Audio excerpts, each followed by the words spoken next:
El régimen arremetió contra Joel Suárez, un ex diplomático cubano que trabajó por más de 6 años como funcionario de Cuba durante todo el 2020 y fue tercer secretario de la misión cubana ante la ONU. La gran molestia de la dictadura cubana es que Suárez denunció con el periodista cubano también, Mario Vallejo, que el régimen alberga a muchos de sus represores en Nueva York y que desde allí se gestan grandes obras en favor de la dictadura. Vamos a ver estas declaraciones. Bueno, hay mucha gente que trabaja para la contrainteligencia, sobre todo controlando los movimientos de los diplomáticos y metiéndose en las vidas privadas de todo el mundo, persiguiendo a los diplomáticos por acá. El séptimo piso es la ratonera principal de esa misión, donde están todos los represores reunidos. A mí no me consta que haya inteligencia trabajando ahí, aunque seguramente la tiene que haber, ¿no? Ellos tienen una compartimentación donde no se puede ir al séptimo piso, etcétera, pero no me cabe la menor duda de que sí ocurre. Y desde el centro penitenciario de máximo rigor llamado Combinado del Este, en el municipio de Guanabacoa, La Habana, el preso político cubano Yuri Almenares González denunció estar siendo víctima de ataques homofóbicos por parte de presos comunes y también de las autoridades de la prisión. Almenares González, quien fue sentenciado a 7 años de cárcel, denunció en una carta escrita y publicada en Martín Noticias que el jefe del edificio número 1, donde él se encuentra recluido, el mayor Leonelvis Hardy Baró, también el segundo mayor Alioski Quindelán Carrión, el jefe de tratamiento educativo Jorgenis Bisset Robert, el jefe de orden interior Edislandis Castillo Gainza y también el segundo de orden interior conocido como Roger, todos en complot con el teniente coronel Pedro de la sección 21, están utilizando a reclusos comunes y hasta manifestantes del 11 de julio para que lo discriminen y le den golpes. Asimismo, relató que en agosto pasado también fue golpeado por el primer teniente reeducador, supuestamente, del Primero Sur, llamado Sergio, porque llevaba 16 días plantado. Y la violencia sigue siendo de las suyas en Cuba. Una madre cubana y su hijo fueron asesinados dentro de su vivienda en Guantánamo. La información fue dada a conocer en redes sociales, otro lamentable hecho que enluta y deja incompleto a un hogar. Las víctimas fueron identificadas como Yolanda Justiz y su hijo mayor, de nombre Pedro Enrique. De acuerdo a versiones recogidas en el lugar, el hijo menor de la familia también se encontraba en la vivienda al momento de este crimen. Afortunadamente, él sí logró escapar. El agresor, después de cometer el crimen, se dio a la fuga y fue capturado por la policía. Las causas del violento hecho todavía se desconocen. Y el régimen cubano presentó la petición fiscal contra 14 personas que participaron en protestas en Nuevitas, Camagüey, en agosto de 2022. Las sanciones contempladas en el documento compartido por el Observatorio Cubano de Derechos Humanos incluyen penas de privación de libertad de 10 a 15 años de cárcel. Según la Fiscalía, los cargos contra los manifestantes incluyen sabotaje, sedición, encubrimiento del delito de sabotaje, propaganda enemiga, atentado, resistencia e incumplimiento del deber de denunciar. La petición más severa de todas, sanción conjunta de 15 años de privación de libertad, es para Mayelín Rodríguez Prado, a quien el régimen expuso en televisión, José Armando Torrente, Ediolvis Marín Mora y Jimmy Johnson. Los procesados salieron a las calles el 18 de agosto de 2022 en el barrio de Pastielillo de Nuevitas, Camagüey. A ellos se unieron cientos de vecinos en la manifestación. Además, allí se escucharon gritos que pedían el fin de los apagones, libertad, al igual que en las protestas antigubernamentales del 11 de julio. Allí los participantes exigieron libertad y gritaron patria y vida, entre otras consignas.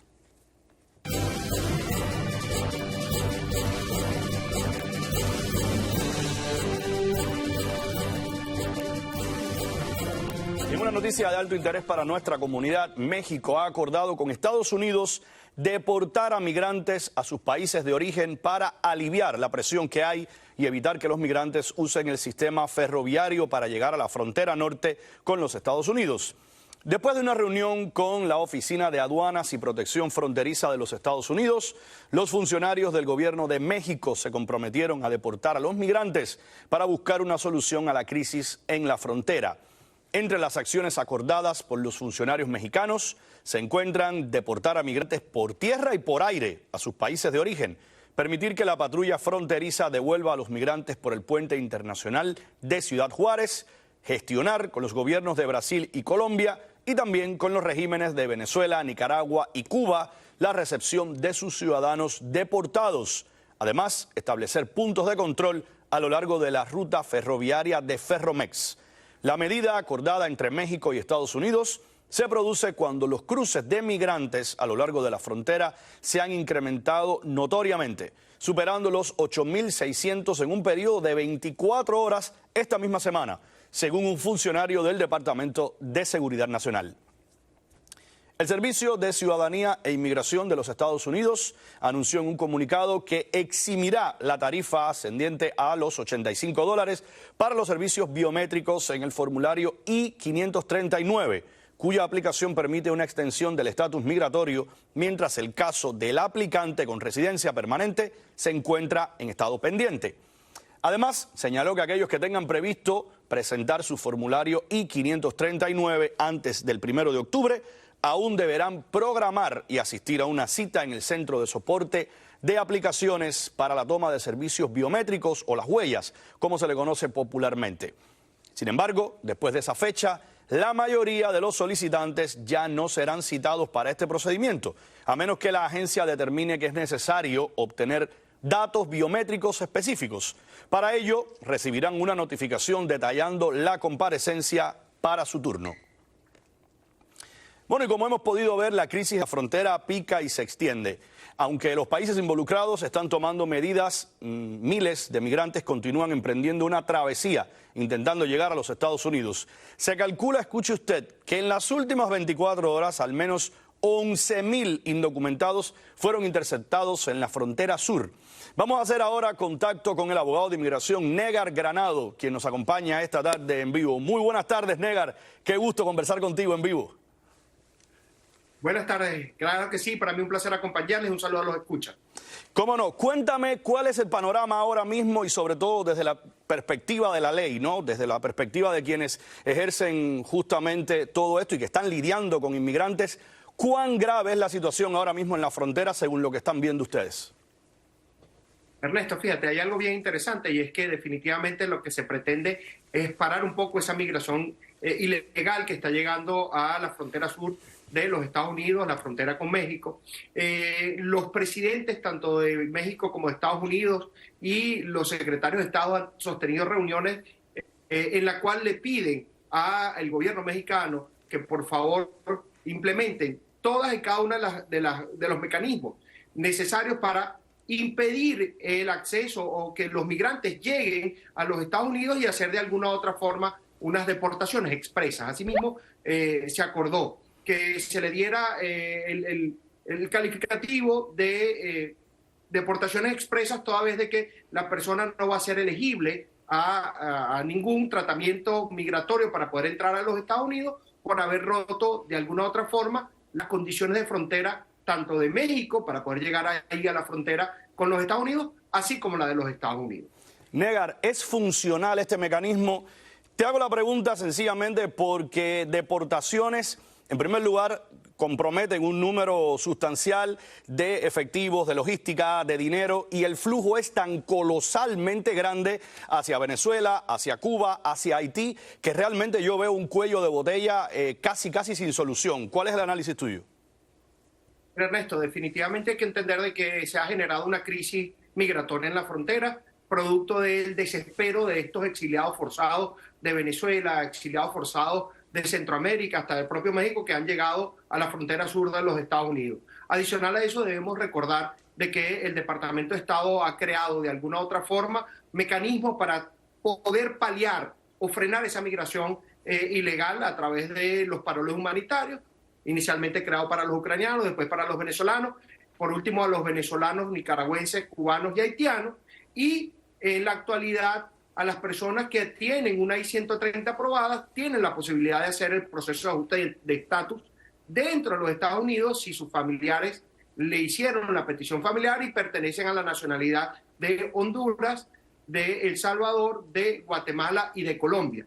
Lo que significa que los mecanismos existen, pero la migración sigue llegando en desbandada a la frontera sur de los Estados Unidos y se prevé que pudiera seguir incrementándose producto de este nuevo anuncio que hizo el Departamento de Seguridad Nacional de hacer una redesignación para el TPS a los venezolanos y extenderlo por 18 meses. Negar, como experto en temas legales y además como venezolano, quiero preguntarte directamente algo, porque en los últimos años, año y medio, digamos, la propaganda con respecto a la situación venezolana se ha encargado de hablar de una especie de recuperación de la economía en el país. Muchos asumían que eso se iba a traducir precisamente en que se iba a frenar un poco el flujo migratorio de Venezuela y no ha sido en lo absoluto así. ¿Cuál es la lectura tuya al respecto? Mira, definitivamente no existe desde el punto de vista económico, social y político una mejoría en Venezuela. Definitivamente es una política de Estado. Vemos cómo operan estas propagandas del Estado para que se cree una nueva imagen. Y adicional a eso debemos reconocer de que el Departamento de Estado, a través del secretario Alex Mayorga, cuando redesigna a Venezuela para el TPS, lo primero que hace es adminicular que no pueden regresar de manera segura los venezolanos a Venezuela y por eso se le va a otorgar un TPS a quienes ya estén aquí para el 31 de julio. ¿Qué significa esto? Que el propio Departamento de Estado de los Estados Unidos reconoce que la situación en Venezuela no es como tal y la propia población, el ciudadano de a pie, el que lo está sufriendo, reconoce de que no hay ninguna mejoría. Eso fue una burbuja que hoy en día explotó y que ni siquiera en Caracas se puede sentir porque ya Caracas padece los cortes eléctricos, los cortes de suministro de agua, los cortes de suministro de gas. Muchísimas gracias, abogado Negar Granado, por su asesoría. Un gran abrazo para usted y para toda su maravillosa oficina. Conozco a varios de los que trabajan ahí. Muchísimas gracias y hasta la próxima. Bueno, seguimos nosotros con más noticias del lado de acá. Estados Unidos se ha comprometido a investigar el atentado contra la embajada cubana, ya recordará usted, según declaraciones de Matthew Miller, quien es el portavoz del Departamento de Estado. Este mismo afirmó que el hecho es calificado como inaceptable.